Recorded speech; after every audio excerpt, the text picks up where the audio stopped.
Next, we'll hear from Fatoş Hüseyinca, HR and Social Compliance Director at Yeşim Textile. She manages the human resource and administration functions for Yeşim globally, including the health and safety, social compliance, and sustainability team. She has more than 27 years of experience in human resources and sustainability. Fatoş, the floor is yours. Thank you, Hira. First of all, I would like to thank FLA for this session. And also, I would like to thank you all for joining. Can you hear me clearly? Yes, we can hear you. Thank you. Okay. I also would like to say something about Yeşim Textile. Yeşim has approximately 15,000 employees globally. And along with 10,000 employees working for various subcontractors, we have 3 facilities in Egypt, in 3 different cities, and 2 facilities in Moldova. And also we have 2 facilities in Turkey, which is, one of them is our headquarters in Bursa. And we have well-known brands, of course, and we are celebrating our 20th year with Nike. And yes, I would like to talk about these pandemic precautions that we have gone through. But I also would like to mention that this unexpected health and safety crisis not only affected us, but all companies worldwide. And as Caner already mentioned, that we do have to support each other. We have to share all our experiences to each other. First of all, we created a crisis desk group in all our locations, Turkey, Egypt, and Moldova. And we worked in coordination. There was continuous information flow between us. And in Turkey, we stopped our work between March 20th and April 20th, March 30th and April 20th. And we also have temporarily closed our kindergarten. And during this, we, when our employees were abroad, we made them to stay at home or work home office at least for 14 days if there has been any problem with them. And we also activated a hotline and for 24/7, which gives support to our employees. And we stopped our all our meetings, all our trainings, all our kaizens, and all that kind of ceremonies. We postponed them until, for the time being, it's up to September. And we are doing all our meetings through WebEx or Zoom or Skype type things. And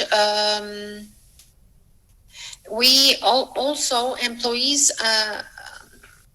age over 65, our nursing mothers and our disabled employees are granted leaves. They are not working. They are not allowed to come to factory.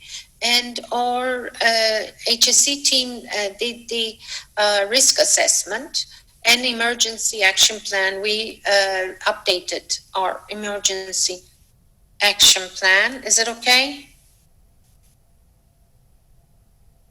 Yes, Fatoş, your audio is sounding good. Okay.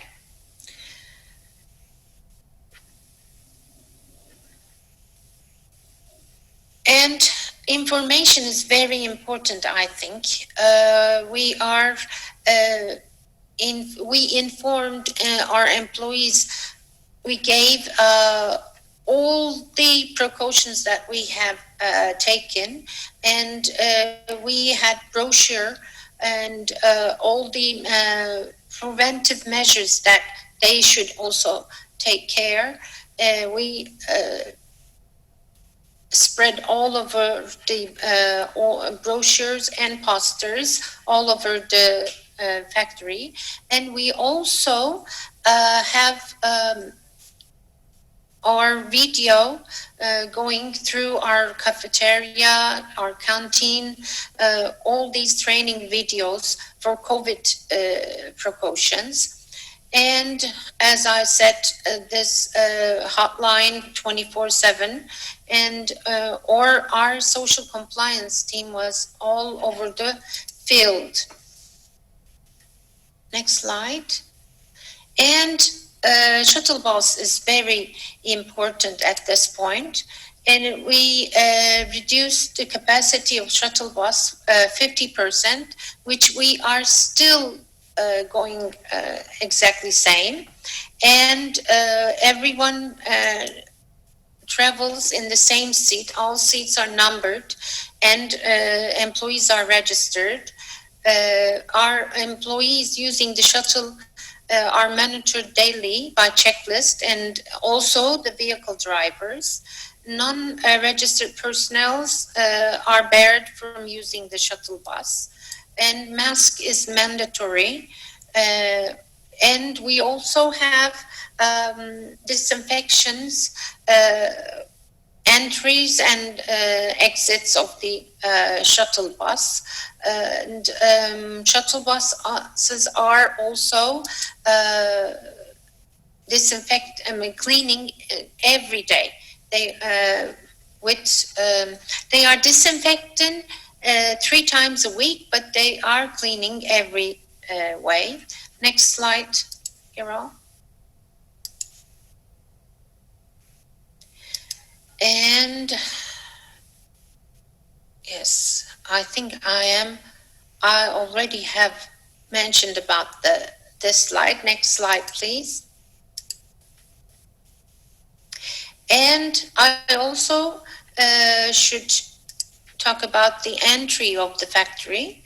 And we check their heat with thermal camera, and also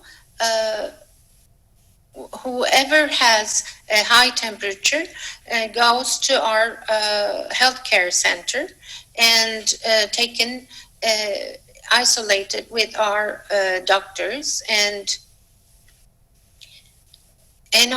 we also have our fingerprint scanners. Instead of fingerprint scanners, now we are using our card system. We replaced it.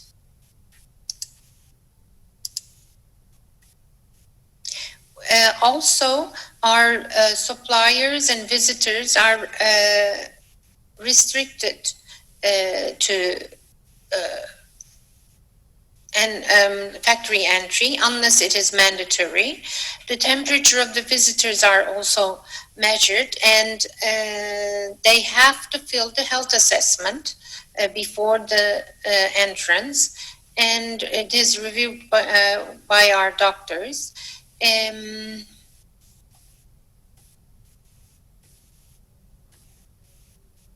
We also have created our disinfection team at the security point. All the vehicles, all the trucks are disinfected by our disinfection team.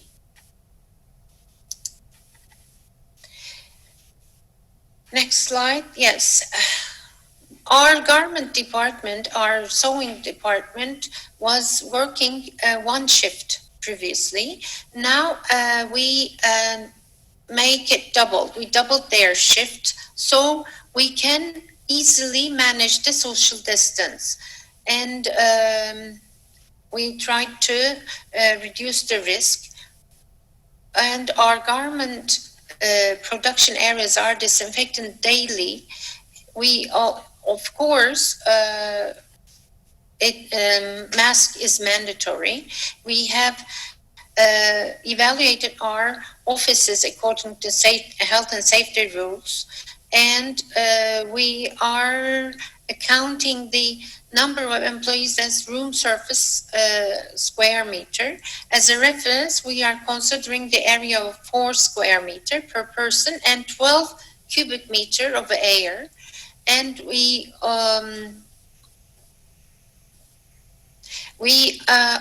have distributed contact-free thermometers to all areas, offices and production areas, not just thermal camera. We are continuously checking their temperature. Next slide, Hero.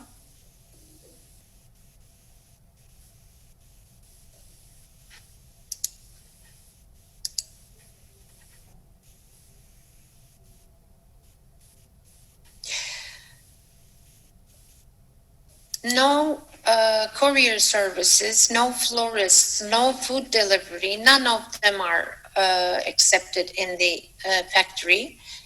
And also, just in case, we are not working home office, but just in case, our working from home infrastructure has been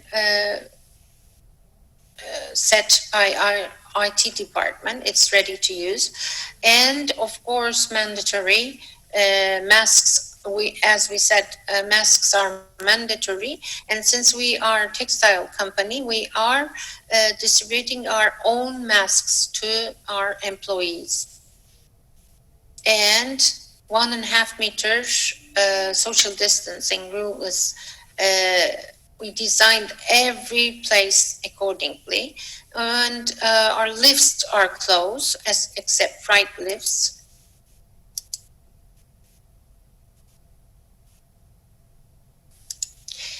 And our cafeteria, we also reduced the capacity 50%, and we instead, before there were only 2 hours of lunch break, and according to different departments, now we increased it to 4 hours to avoid crowding in dining hall, and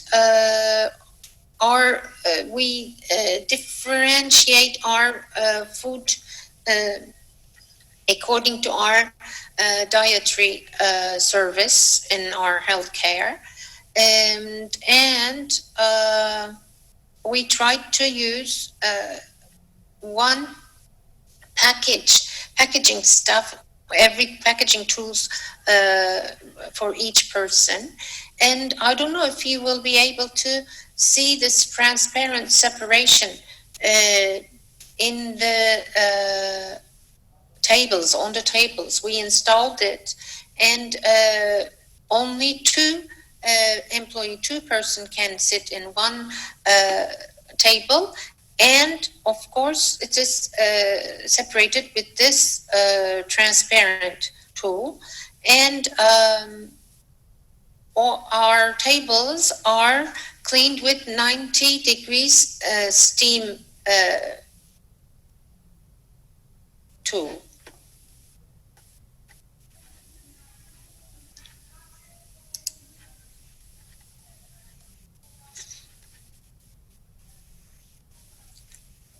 We also increased the frequency of maintenance of the ventilation system in our cafeteria. We shut down tea, coffee, and food vending machines, and cafeteria tables, and social distance. We measured it, or put marks where they can stand for the queue.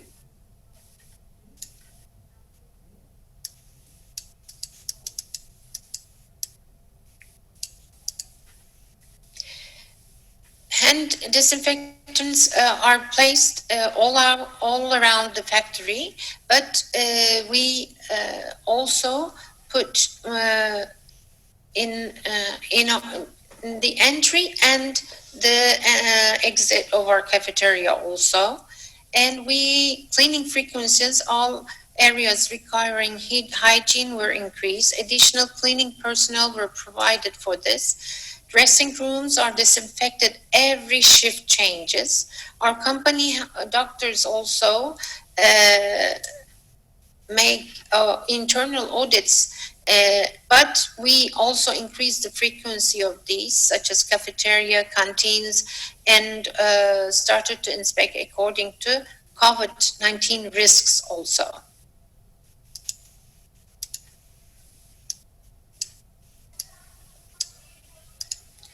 We temporarily closed our masjid, our praying area, and arrangement for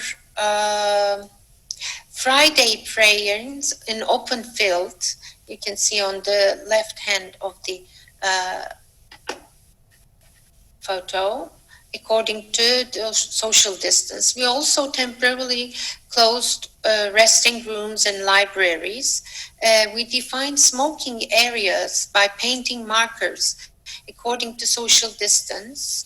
And I also should say that our workers really obeying all these rules, but training, information, but repeatedly training and repeatedly information is very important. That's what I think.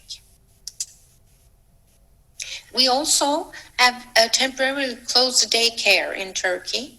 We have childcare center in Turkey, and we closed the daycare. Next slide, Hero. We have implemented a number of measures to keep our children safe against the COVID-19.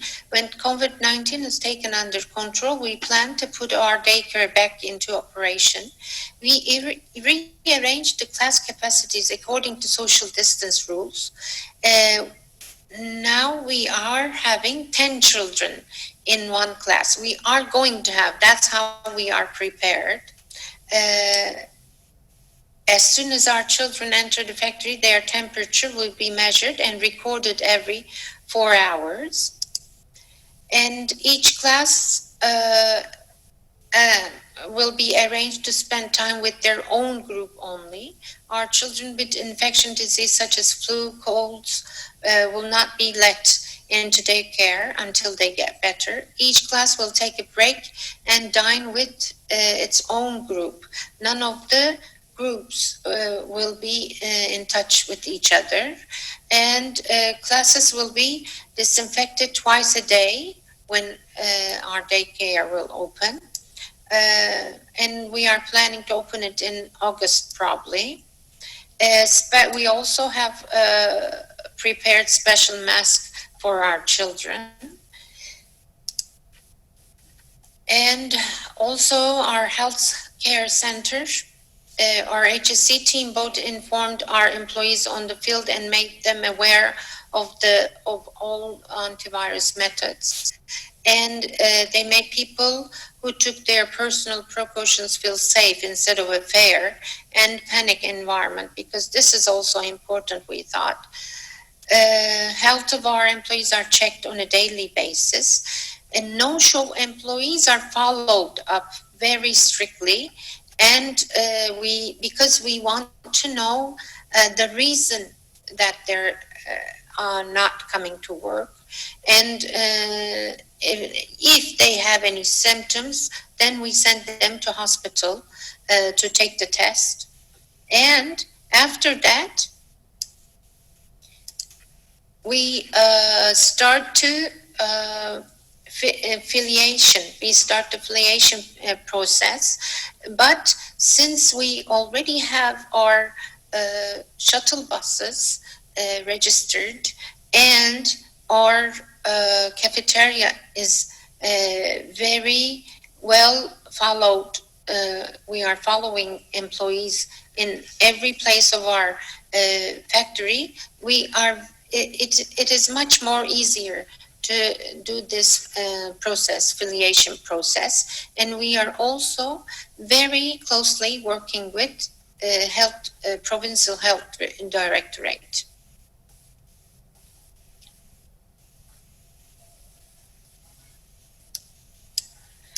And I also have the last one was that our safety first safe production site certificate, which is given by Turkish Standards Institute. And I also would like to thank to our workers and worker union and sensitivity of our employees that made us to receive this certificate, not just for our precautions, but also everybody is obeying these rules strictly. We have to thank to them all also. I also have a video. Hiral, do you think we will be able to?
Thank you so much, Fatoş, for that great presentation and all the excellent practices you've put in place in response to the COVID-19 pandemic. Thank you. It was great to hear from you. Thanks. Okay, we've reserved some time at the end of today's training, which is now for our Q&A session. So if I can ask all the speakers to please turn on their videos and also unmute their audios, we can get started with the Q&A. As I mentioned, we've received a lot of great questions from you all, and we've selected a few to answer live. We'll do our best to get to all of them in the remaining about 20 minutes that we have at the moment. So let's get started. Here is our first question. What are ways to improve supplier-buyer communication and relationship during the pandemic? And I'm going to turn to you, Caner, for that one. Yeah, thanks, Raul. Let me read the question. Okay. So I think, it's an obvious answer, but, we should leverage the technology for sure. I mean, during these days for, mutual benefit. And of course, in each of our communication, we are promoting clear and consistent communication, that's for sure. But I think these days are the days that we leverage technology much more. And, I like a word, where it says, be a business that businesses want to do business with. So with this in mind, I think we can, communicate with our factories.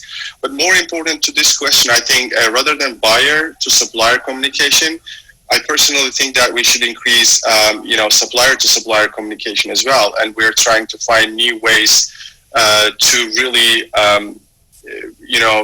have one supplier talking with the other one because they can share benchmarking practices and they're more involved into, these, pandemic changes from a day to another. And it's much more important if we can have an environment where a supplier can talk directly with a supplier and the brand if needs to can liaise in between. Great, thank you for that, Caner. Fatoş, did you want to add to that at all? Definitely, we should share all our experiences to each other. And in fact, we are also sharing all our precautions and all our brochures to with our subcontractors. Great, thank you. Thank you very much for that. Okay, so the next question is, how can we train workers during the pandemic since physical distancing is making it hard to organize classroom trainings? And Fatoş, I think that's the perfect one for you. Yes, thank you. Well, we have also immediately stopped our classroom trainings, and now we are organizing live trainings or like this one from via Zoom or WebEx or any other technical platform. And but we also have our different TVs in for instance, in our cafeteria, our dining hall, we have TVs, and we are making different training videos. We are sharing also from those TVs. I also think these two different training chance we have for the moment, I think, but also brochures, posters will also help to give information, I think. Great, thank you, Fatoş. And just to mention again that we've selected these from the great questions we received from all of you. These were ones where several people asked the same or similar questions, so we picked those to address live. Okay, moving on to the next one. The social physical distancing, the World Health Organization recommends 1 meter while other organizations recommend 2 meters. What is the FLA's stance on this? This one's for you, Alpay. Yeah, thanks, Ural. Actually, this is a $1 million question kind of thing, and keeps coming because of this conflict between the organizations. First of all, more is better. That's needless to say, I guess. So, World Health Organization is taking 1 meter by saying 60% of the large droplets are actually landing on the ground after being airborne, but there are some other organizations like CDC and some others are insisting on 2 meters because they're saying that only 60% of the large droplets are actually landing on the ground, so better protection is always better. And there are some scientific studies dating back, Spanish flu pandemic. So 2 meters is actually coming from that when we search for it. So our answer is 2 meters is better. And if possible, of course, even more than that. So our guidance document with some information on it, which is referring to meters, just like all the other health and safety organizations. Thank you, Alpay. Okay, moving on. How do we conduct fire drills during the pandemic? Fatoş, would you like to answer that one? We postponed it for the moment. We're not doing. We already talked with our health Ministry of Health, and they said we should not conduct the fire drills because of social distance. So we postponed it for the moment. Okay, thank you. What should we do in case we identify COVID-19 positive workers in the workplace? What steps should be followed? Again, this one's for you, Fatoş.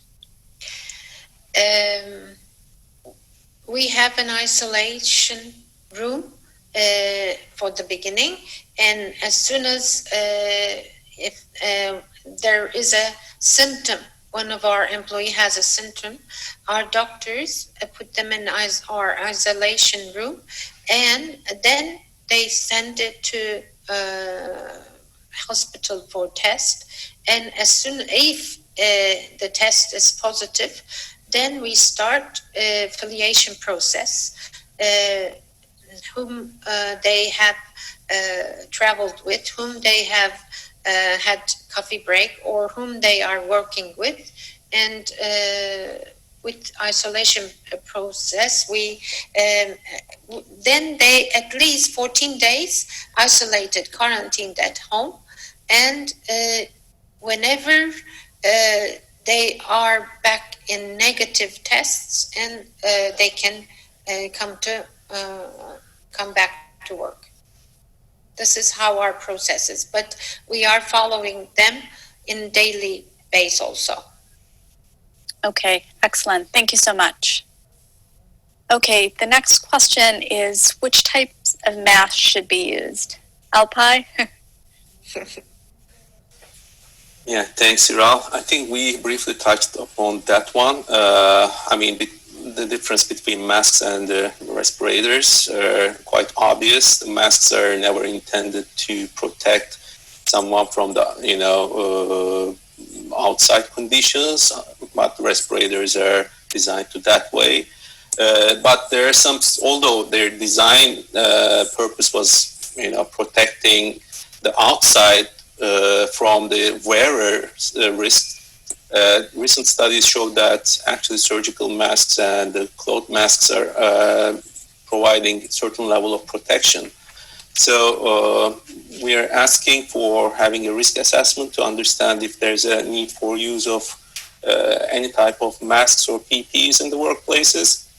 And in our guidance document, we have a section for it because this is, again, a controversial area, just like social distancing, 1 meter or 2 meter discussions. Many local authorities already asked for, mandated actual use of the certain level of masks within the social areas and the factories. So we're saying that if it's a legal requirement, you should be following it.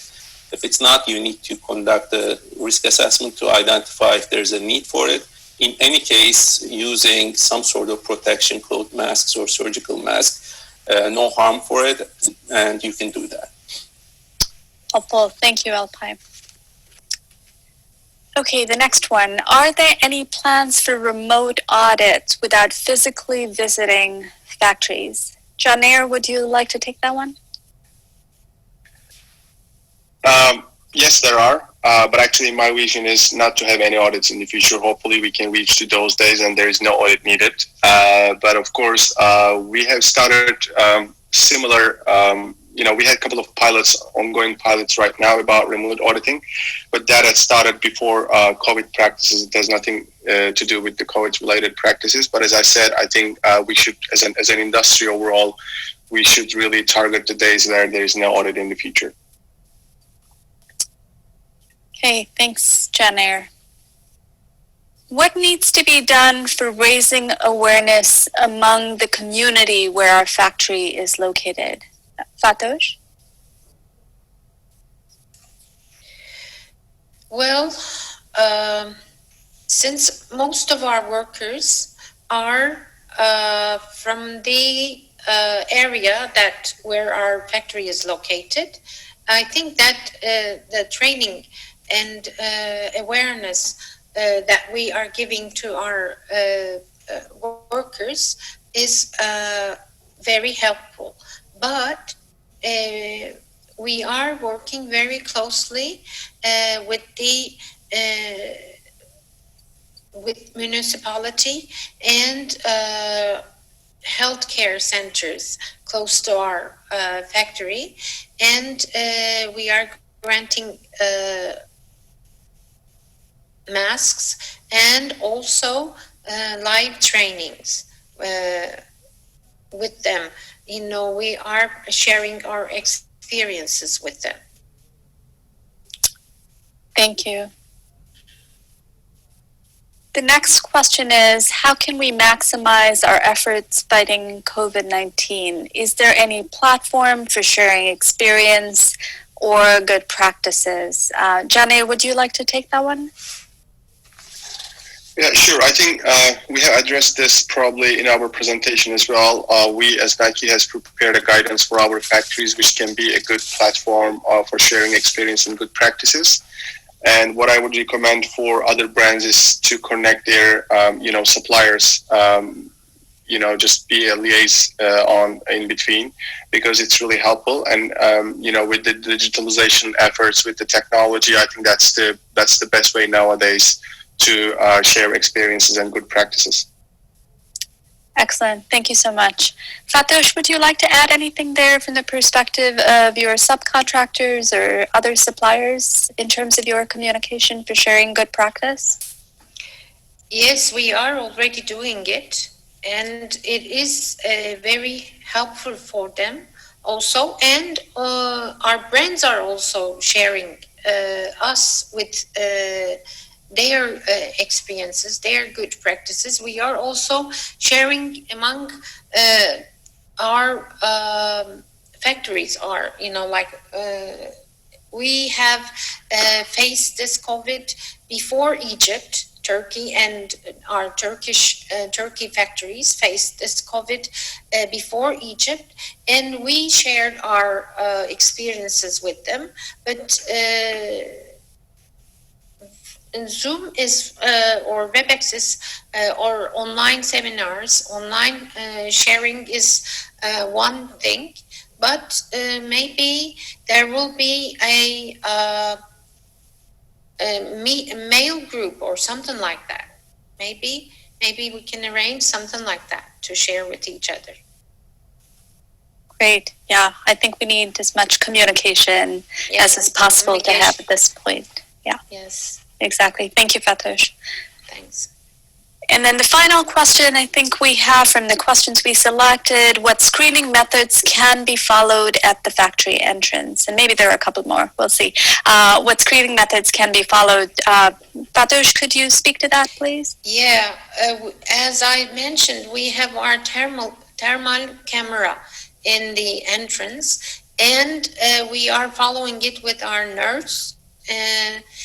And we also have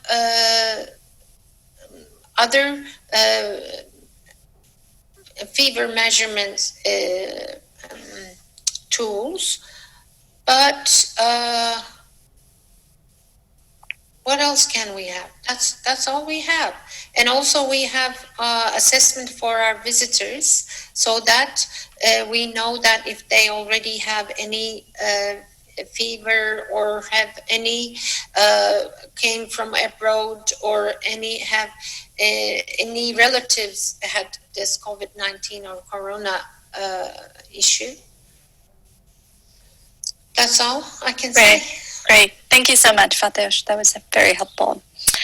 What is the best way to promote self-hygiene in the factory?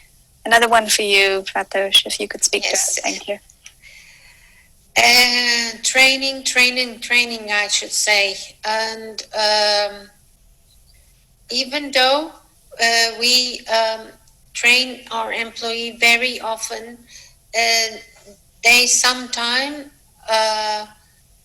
don't want to do it, or just then we track them, we follow them, everybody in the factory warn each other. That's how we train them, because if he doesn't take care of himself, that will affect me, this kind of thing. But training is very important, I think.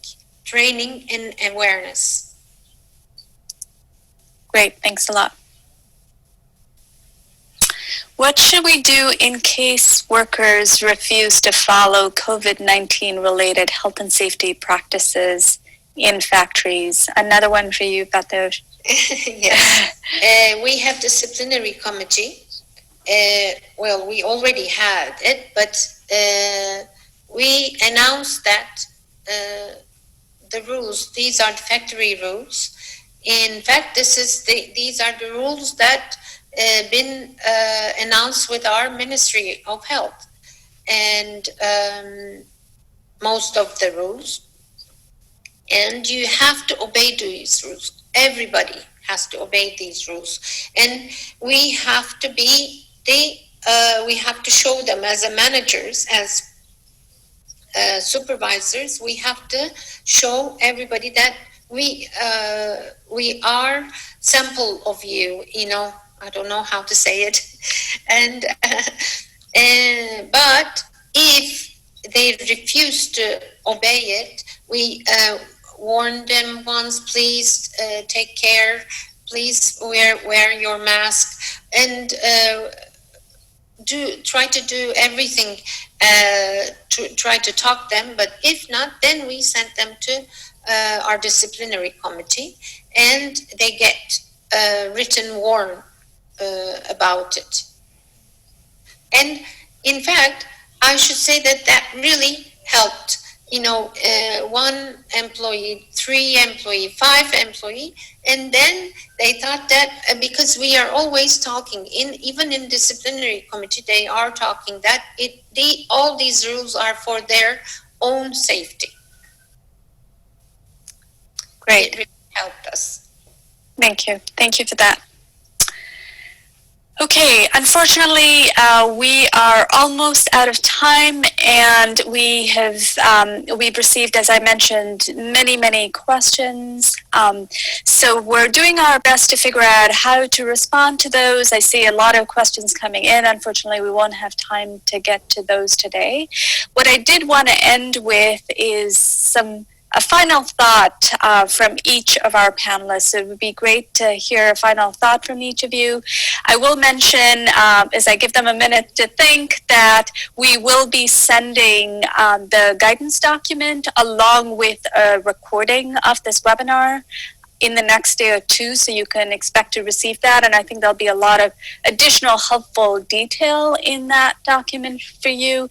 And we'll figure out how to make sure that all of your questions are answered. So with that, I'll turn it over maybe to Caner first to offer some final comments, then to Fatoş, and then finally to Alpay. I think the final words will be, let's collaborate, let's share more, let's communicate. I mean, we cannot really fight against COVID by ourselves or with our brand or with one individual factory. We have to collaborate and communicate and get together, coordinate. I mean, there is no other, way of fighting with COVID, at least due to the positions we are in. And, let's continue to share, leverage our technology for mutual benefit. Great. Thank you. Thank you so much, Caner. Fatoş? First of all, thank you for this webinar again. And I think communication is very important. I even learned lots from the questions. I checked the Q&A session, and I even that made me think about it, think of different issues. These questions. I think communication is very important in sharing with each other. Thank you. Thank you. Thank you very much. Alpay?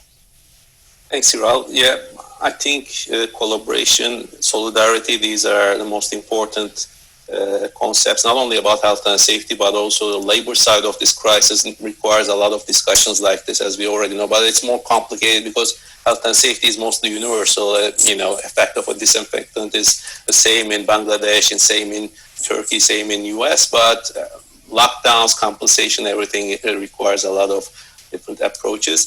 So my final words would be, we should be cautious, but we should be optimistic as well, because panic, is or giving into desperation, it wouldn't provide any kind of, help to us. That's obvious to see. We need to be as much as informative and share the knowledge that we have, but we need to be careful about the misinformation and try to prevent the spread of this kind of misinformation as well. Great. Thank you. Thank you very much for that, Alpay. So we are out of time. I wanted to thank you all for your participation and commitment. These 2.5 hours have gone by very quickly, and I hope that you have found all of the information very useful for you and that you'll use it in the coming days, weeks, and months. As I mentioned, we will be sending the guidance documents, so you can look forward to receiving that in the next day or two. You will see a feedback survey pop up at the end when the webinar ends. We do learn from you all, and we do make improvements to our training and our webinars, so I would request you to please complete the feedback survey that appears. Any additional questions you have, please send them to training@fairlabor.org. You see that at the bottom of the screen there. Again, I wanted to end with a deep thanks to Caner, Fatoş, and Alpay for the excellent training and the presentations. Thank you again. And thank you, Cassie, for your great work as always behind the scenes. Really appreciate all of you sharing your guidance and insights, and we're looking forward to sharing more because this is obviously a very, very key topic, and there is a lot of interest to learn and to implement good practices. So with that, stay safe and healthy, everybody, and take good care. Bye, everybody.